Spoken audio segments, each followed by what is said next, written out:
Has the poor old hag kicked the bucket yet? I glared at the man, anger stirred within me by his words. This was my ex-husband, who had abandoned his blind mother to elope with his mistress. It was hard to believe he was the son of my kind mother-in-law, his words pushing my anger to boiling point. You must have had a hard time too, huh? Now you're free. Do whatever you want. Though there's a limit to what an old bag like you can do, I guess. His raucous and vulgar laughter rang out. Hiding my anger, I flashed a smile back at my ex-husband. Yeah, I've just inherited $3 million. So, I'm gonna enjoy my freedom from now on. The smirk vanished from the face of my ex-husband, who had just been belittling me. He probably couldn't even imagine that he would soon be begging me for forgiveness. My name is Grace. I'm 63 now. I got married young and moved in with my in-laws. While blessed with kind in-laws, my husband was a severe disappointment. I divorced him 10 years ago. At the time, I was 53. Our daughter, Mary, was 18. And our son, Jack, was 15. It was the most expensive time for their education. On top of that, my mother-in-law was blind. Between supporting my children's education and taking care of my mother-in-law, life was anything but easy. My ex-husband, John Young, and I met at the company where we worked. When I joined the company at 18, John was 24 and had been working there for 2 years after graduating from college. He was a senior and seemed reliable, which made me look up to him. John was popular and good at taking care of others, often helping me, who was still inexperienced. Despite being a catch, for some reason, he took a liking to me and asked me out. After we decided to get married, I met his parents for the first time. His father had mobility issues, and his mother was blind. Knowing that John was supporting his parents while working, I was deeply moved. However, my parents opposed our marriage. They were worried that I would have a hard time as caregiving was clearly in my future. But I was young, and I admired his wonderful parents, so I ignored my parents' concerns and got married. My parents, upset that I had married on my own terms, said they would cut ties with me. But I already had a new family. Youth is scary. I wasn't afraid of anything. After getting married, I quit my job. I took on the responsibilities of caring for my in-laws and managing household chores so my husband could focus on his work. My in-laws were deeply appreciative of me and treated me as their own daughter. They never forgot to express their gratitude and show consideration towards me. Although caregiving was difficult, spending so much time with them made it less of a burden. My husband worked late every day. I was under the impression that our household was running smoothly. One day, I ran into a former coworker of my husband's at the grocery store. Naturally, we started talking about my husband and me. The coworker said, "Your husband, Mr. Young, always leaves work early because he's worried about you, Grace. He's such a wonderful husband." I couldn't believe my ears. My husband always came home after 10 p.m. He was never home early. There must have been a mistake. That's what I thought, but I couldn't say anything at the time. All I could do was give an awkward smile and agree, yes, that's true. When I got home, I brought it up with my husband. I had planned to subtly hint at the subject. "You've been coming home late recently. Can't you come home a little earlier? I feel bad for your father. It seems a little embarrassing for him to be cared for by a woman. Can't you at least help him bathe?" But before I could finish my sentence, my husband yelled at me. "What? I'm working, you know? I'm not just messing around. Tell my dad not to be so demanding." "But your father isn't demanding anything. I just felt that way." My husband seemed to have no intention of helping with the caregiving. Moreover, I felt he was being too defensive. My bad hunch was probably right. But I couldn't admit it at that time. I was scared of what would happen to me if I confronted him and discovered something I didn't want to know. I had gotten married against my parents' wishes, so I didn't have a home to go back to. I was worried about my in-laws too. In the end, I chose to live each day as usual. One day, I thought of buying an electric wheelchair for my father-in-law. Right now, he gets by with a cane and a manual wheelchair. But with an electric wheelchair, he could even go for a short stroll. If I put my blind mother-in-law in the wheelchair and push her, we could go for walks further afield. I discussed this with my husband. I never doubted that he would agree. But his response was lukewarm. "Huh? Do we need it?" My husband made a grimace at my suggestion. "I'm barely making ends meet with my income. Do we really need to spend money on that?" We were not well off, that's true. But if the wheelchair could bring even a little happiness to my in-laws, I wouldn't consider it a waste of money. So, could we perhaps borrow a bit from the bank and repay it later with my in-laws' pension? I mused. John seemingly partially agreed, warning, just don't put me in trouble. I couldn't relay his words verbatim to my in-laws. Yet, when I conveyed the message positively, indicating we could borrow from the bank, my father-in-law was elated. Together, we visited the bank, set up a loan, and purchased an electric wheelchair. My in-laws were utterly thrilled. However, not long after, my father-in-law passed away. I, along with my mother-in-law, were deeply saddened, but John grumbled, he's just left us with the debt. That's why I said we didn't need to buy it. I was sure my mother-in-law overheard it. And I was filled with guilt. Now it was just me and my mother-in-law living together at home. My mother-in-law was blind, but there were things she could manage by herself at home. My caregiving duties were significantly reduced. Around that time, John suggested we should start thinking about having children. I was doubtful about John at first, but if he's saying that, maybe there was some misunderstanding before. Eventually, we had 2 children. Unfortunately, John didn't change even after the kids were born. He barely paid attention to the household matters. My days were filled with the endless cycle of chores and childcare. Despite it all, my mother-in-law's happiness was my saving grace.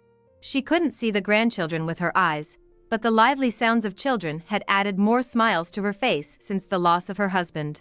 We continued to live a happy life from then on. But as my colleague once told me, John was always late coming home from work. The words at my father-in-law's funeral were unforgettable. There was no sense of affection for my mother-in-law or the children, and recently even on his days off, he would go to work, with all the love drained from his face. As long as he was providing financially, it was fine. That was the thought I had started to harbor. Our marriage was failing, but our children grew up to be kind and honest. Change came to our family when our daughter turned 18 and was about to start college.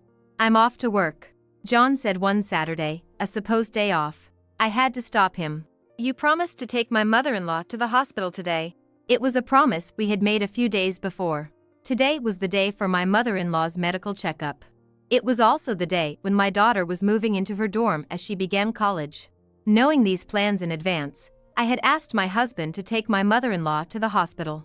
What? Isn't that your job as a housewife? He yelled at me. Didn't I tell you that today is Mary's move-in day? I need to help her set up her new life and get everything ready before college starts. Apparently, my fiery response agitated my husband. I had never talked back or made such a fuss before.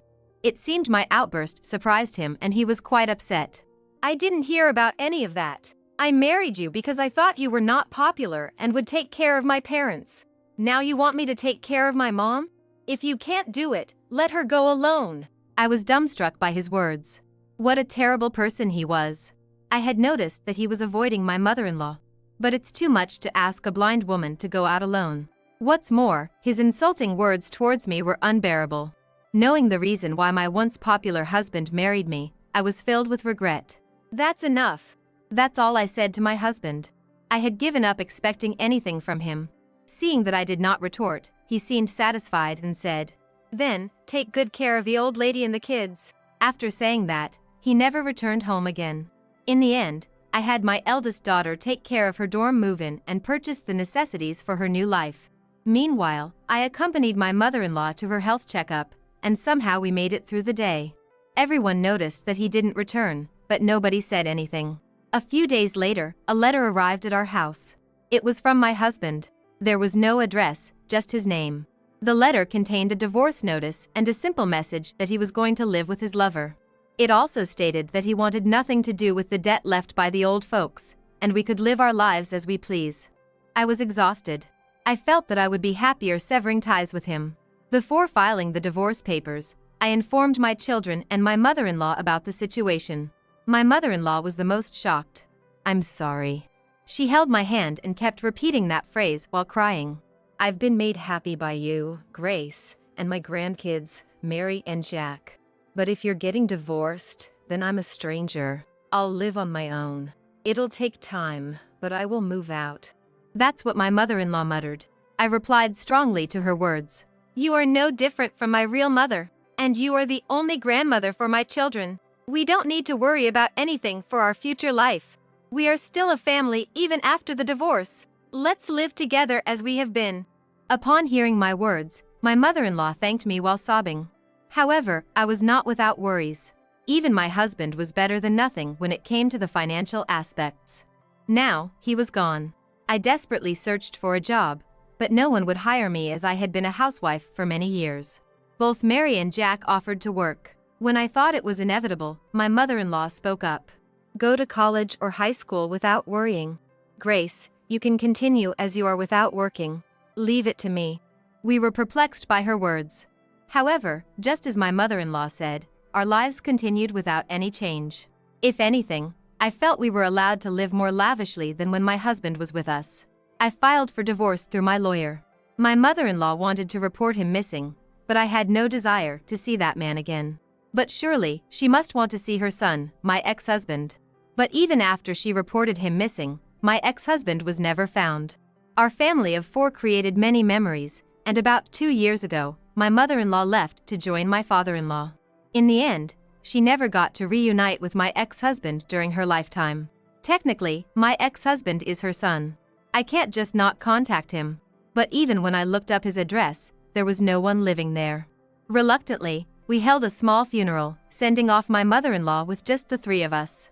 And now, standing before me is my ex-husband. He appeared in front of me by chance when I was out shopping alone. I thought I had mistaken him for someone else and decided to ignore him, but he kept his eyes on me. It's probably not a mistake. He must have thought the same because he started talking to me, showing off a much younger-looking woman beside him. Grace, right? You're as glum as ever. How rude to say something like that. The woman next to him also laughed softly. Seeing them mocking me made me sigh. And just when I was about to walk past them.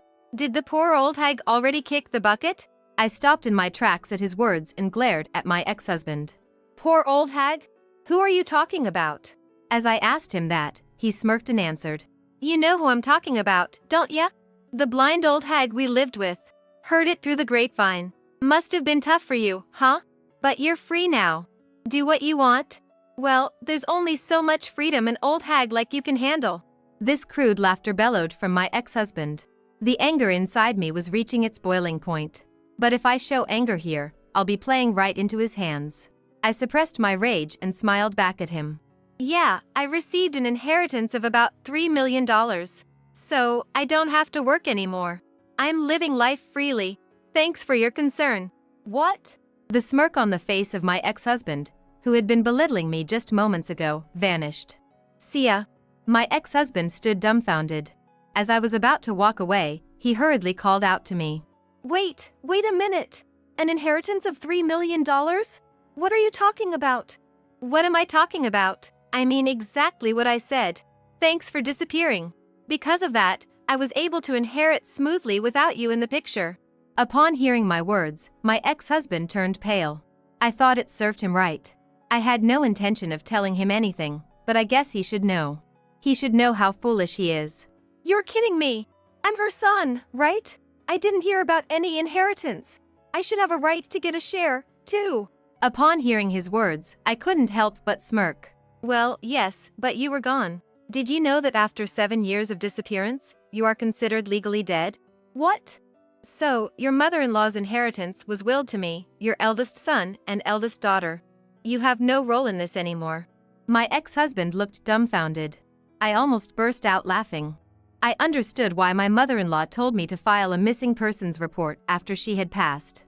The large amount of inheritance she had left behind. A man claiming to be a lawyer appeared and explained everything to me. My mother-in-law's family was a landowner. However, she, like me, had severed ties with her family. Nevertheless, she had the right to inherit. When her parents passed away, she inherited without telling anyone. Thanks to this, we were able to live without any worries. I once asked my mother-in-law, Mrs. Young, how are you managing your money? If it's a pension or something like that, please use it however you like. My mother-in-law responded, I'm using it as I please. To live a happy life with my family. I knew it wasn't a pension by the way she spent money. However, it was definitely her money. Although we were in need, we decided to gratefully accept her offer. The inheritance she received was far more than she could ever use in her lifetime. The problem was the existence of my husband.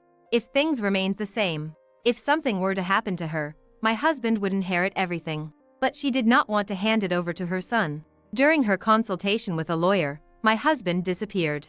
She thought he had finally cut ties with us. She was sad to part from us, but she thought she would just move into a nursing home with assisted living and use up almost all of her inheritance so that she would not leave any troubles behind. However, my eldest son, eldest daughter, and I all told her that we saw her as a family member and wanted to continue living as we had been. There was no happier moment for my mother-in-law than this. Wanting to pass on her inheritance to us, she followed her attorney's advice and filed a missing person report for my husband. Following the law, my husband left home, and after 7 years, legally he was treated as if he had passed away. 1 year later, when my mother-in-law passed away, her inheritance was passed on through lineage to her oldest son and daughter, in place of my husband. I had no rights to inheritance, but my mother-in-law left a will to include me as well. Thus, we were able to receive her loving legacy. Because you left, all of Jack's and Mary's tuition and living expenses were covered by your mom. We were able to live happily because of that. Thank you for leaving. Upon hearing my words, my ex-husband was left with his mouth agape in shock. Serves him right. My ex-husband then contacted me saying that he should have a share in the inheritance. After all these years of silence, I can't believe how awful he is. There's no inheritance for someone who's legally dead. I've said this to him many times, but he's not convinced and insists on discussing it further. I consulted an attorney. For my ex-husband to inherit anything, there would have to be various procedures, such as retracting the missing person report. In cases like these, it is often the grandchildren who inherit the estate. We had no intention of giving my ex-husband a single penny. I told my ex-husband exactly what the attorney told me. If he wanted to inherit, he would also have to pay inheritance tax. When I told him to handle all these procedures, he fell silent. Our children were also present, and we had a discussion. I can't take off work. I can't handle these procedures. Besides, I don't need to pay inheritance tax. You guys should just pay my share. I've taken care of you guys, you should at least do this much for me. I was disgusted by my defiant ex-husband. Apparently, he's working a day-to-day job now, and he can't afford to take a day off. The company he was working at when we were married had fired him due to his chronic absences. When I asked why he left his job and why he was in such financial trouble, it turns out he had a debt to a previous lover. He had been working day-to-day jobs and moving around a lot to pay it back. Understand me. Even when he said this, I couldn't understand him at all. So, it didn't work out with that woman, right? Then who was that woman you were with the other day? When I asked this, my ex-husband arrogantly said, "She's the one I've been looking for." My oldest son was trying hard not to laugh. Are you married to that woman? I asked. No, we've only been together for half a year. My ex-husband muttered in a small voice. Hearing this, I couldn't help but laugh out loud. My oldest son, me, and my oldest daughter were speechless with astonishment, sighing at the stupidity of the man in front of us. What about the woman you left with when we divorced? She said she couldn't make me happy and left. He said this nonchalantly, but does he realize that he was dumped? I guess he's been living his life changing women one after the other like that. You're an old man, stop acting like you're still young. I advised my pitiful ex-husband. She's my destined woman. When he said this, I realized that anything I said to him would be pointless. Thanks to the reunion with my ex-husband, I found out where he lives. Apparently, he's living in an apartment in the next town over, which is under his girlfriend's name. My oldest son bought the entire building and became the landlord. It's the money Grandma gave us. It would be a waste to just leave it there. I thought it would be better to have real estate. My oldest son said this. I thought he wanted to help his father, but that was not the case. On the contrary, if the rent is even a day late, he goes to demand it. The previous landlord was patient, but my son is not like that. You've put your mother through enough trouble. You selfishly chose this life, so you should suffer even more than she did. It must have been my eldest son's own way of punishing his father. My ex-husband, who had never been much of a father figure. The kids must have had their own thoughts about it. Maybe that's why he couldn't bear this life anymore. My ex-husband came to our home, begging for forgiveness. I'm really sorry. I pushed my responsibilities as a parent and a spouse onto you, Grace. I was in the wrong. I couldn't help but sigh at the sight. My ex-husband was desperate. But I also have a life to live. Can't you get Jack to cut me some slack on the rent? He must be really struggling to have to ask this with teary eyes. I don't know. If you had been a decent father to the kids, you wouldn't be in this situation. A failed son, a failed husband, a failed father, what's left in your life now? What was your life all about? You really need to think about that. My words left my ex-husband silent, and he left without a word. His figure looked so small as he walked away. In the end, my ex-husband was kicked out of his apartment due to rent arrears. His new place seems to be an apartment with a 50-year-old building where drafts come in. He seems to be still living day by day, taking on whatever jobs he can find. On the day we reunited, he apparently broke up with the woman he was with when he moved out of the apartment. It seems he had been supporting her living expenses. Since he was essentially evicted for failing to pay rent, I guess it couldn't be helped. Rather, I think he should be thankful that his mistress stayed with him for as long as she did. She was still young and, like me back then, probably hadn't seen through the man my ex-husband is. We are living happily now, thanks to my mother-in-law. As my eldest son said, we invested in real estate and stocks, so we can earn passive income, and we have plenty of time for leisure, like traveling every month. And my eldest daughter, Mary, is getting married. Her fiancé is very kind and treats her well. Our family and happiness are going to increase. I'm relishing the happiness of today, which is possible because we overcame our difficult past.